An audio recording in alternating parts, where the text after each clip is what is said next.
इसी आंदोलन से जुड़ी बड़ी खबर है, जहां जेपीएससी जेएसएससी में धांधली को लेकर के एबीवीपी का प्रदर्शन जारी रहा। मुख्यमंत्री आवास के घेराव के लिए ये एबीवीपी के कार्यकर्ता पहुंचे हैं। कार्यकर्ताओं और पुलिस के साथ धक्का मुक्की हो रही है। तो तस्वीरें आपको दिखा रहे हैं, जहां पर हालात जो है वो तनावपूर्ण बनते जा रहे हैं।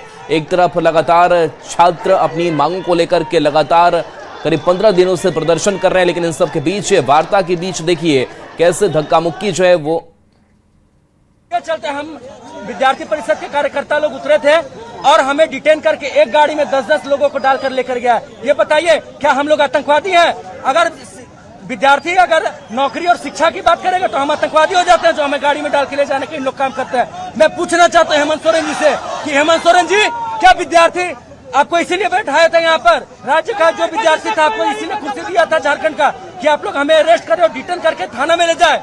हम उन्हें बताना चाहेंगे कि 2029 वो देर नहीं, विद्यार्थी परिषद का हर एक कार्यकर्ता उनको ईंट से ईंट का जवाब देगा। मेरा नाम तुषार हुआ, अखिल भारतीय विद्यार्थी परिषद से रांची महानगर। ओम प्रकाश जुड़े हमारे साथ। ओम प्रकाश, अभी किस तरीके के हालात हैं? जी, बता दें कि मुख्यमंत्री आवास घेराव को लेकर जो छात्रों का जत्था था, एबीवीपी का जो जत्था था, वो पहुंचा था। हालांकि पुलिस प्रशासन के द्वारा उन्हें बैरिकेडिंग कर रोका गया है, जिस वजह से जो छात्र हैं उत्पीड़ित हैं। कुछ छात्रों को जरूर डिटेन किया गया है, जो प्रांतीय अध्यक्ष है उन्हें डिटेन किया गया है।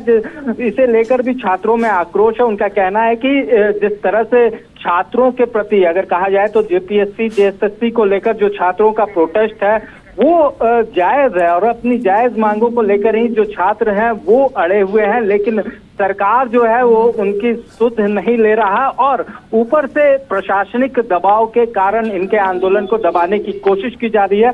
तमाम बातों को लेकर अभी भी छात्र जो है वो अड़े हुए हैं। बारिश हो रही है, बारिश के बीच भी छात्रों का जो आंदोलन है, जो प्रोटेस्ट है, सीएम हाउस घेराव को लेकर जो एबीवीपी के छात्र निकले थे वो अभी भी सड़कों पर जमे हुए हैं। हालांकि पुलिस प्रशासन भी मुस्तैदी से यहाँ पर मौके पर मौजूद है और छात्रों को रोके हुए है। तो देखना होगा, जो छात्र और जो सरकार के बीच वार्ता हो रही थी, बावजूद अगर कहा जाए तो एबीवीपी के साथ अब तक वार्ता नहीं हुई है।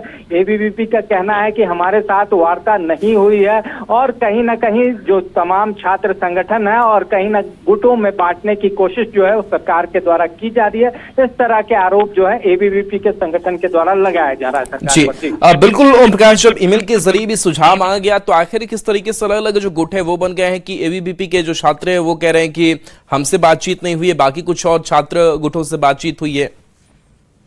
जी, कहा जाए सरकार की तरफ से ओपन मंच दिया गया है और तमाम छात्र संगठनों से कहा गया है कि जो भी अपना सुझाव देना चाहते हैं वो सरकार के प्रतिनिधि मंडल के पास दे।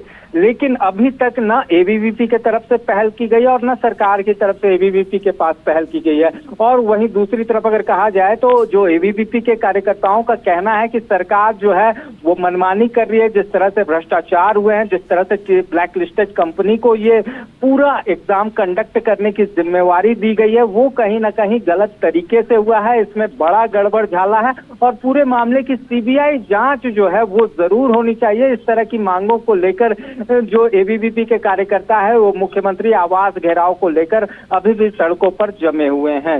जी बिल्कुल। ये भी कहा जा रहा था कि इस आंदोलन में कोई राजनीतिक पार्टी की हिस्सेदारी नहीं है। हालांकि जो राजनीतिक पार्टियों के विंग से छात्र संगठन है उनकी हिस्सेदारी जरूर सामने आ रही है, चाहे वो जेल कैंप से जुड़े छात्र हों या फिर बाकी पार्टियों से जुड़े हुए छात्र हों। उनकी अभी क्या मांगे हैं? जी, बता दें कि जो तमाम राजनीतिक संगठन से जुड़े हुए छात्र मोर्चा हैं वो सरकार के साथ वार्ता करते हुए नजर आ रहे थे। शुरुआती अगर बात की जाए तो जेएलकेएम के प्रतिनिधि मंडल के साथ सरकार की वार्ता हुई। उसके बाद एनएसयूआई और जेएमएम के छात्र संगठन ने भी सरकार के साथ वार्ता की है। जो जेएमएम और एनएसयूआई के जो कार्यकर्ता हैं, जो छात्र संगठन है, उनका कहना है कि सरकार पूरे मामले की सीआईडी जांच कराए, जेपीएससी परीक्षा को रद्द करे और जो रिफॉर्म का तरीका है और खासतौर से जो ठेका कंपनियां हैं उन्हें। चलिए, बिल्कुल ओम प्रकाश, नजर बना करके रखिए, इस आंदोलन पर अपडेट लेंगे। और इसी आंदोलन से जुड़ी एक और बड़ी खबर, जहां छात्रों के दूसरे गुट और सरकार के बीच वार्ता हो चुकी है। सरकार की ओर से सुझाव के लिए मेल आईडी जारी की गई है। मेल के जरिए छात्र अपना सुझाव या फीडबैक सरकार तक पहुंचा सकते हैं। हालांकि दूसरे गुट से बात के बाद भी सहमति नहीं बनी है। वार्ता के बाद सभी मंत्री सीएम हाउस गए। बता दें कि अब तक सरकार दो गुट के साथ बातचीत जो है कर चुकी है। इस बीच बाबूलाल मरांडी ने सरकार के उदासीन रवैये पर सवाल उठाए और दोनों आयोग के चेयरमैन को तत्काल हटाने और आयोग के सभी सदस्य और कर्मचारियों की संपत्ति की जांच की मांग की। इसमें बिना कोई पॉलिटिकल संरक्षण प्राप्त किए और सरकार की ओर से इनको संरक्षण नहीं मिला होगा तो ये नहीं रख सकता इस प्रकार, क्योंकि इसमें ये लोग इन्वॉल्व है। आपको याद होगा जब हेमंत सोरेन के सबसे करीबी व्यक्ति विनोद सिन्हा के यहाँ छापा मारी हुई थी, ईडी वालों ने छापा मारा था, वहां बच्चों का एडमिट कार्ड मिला था।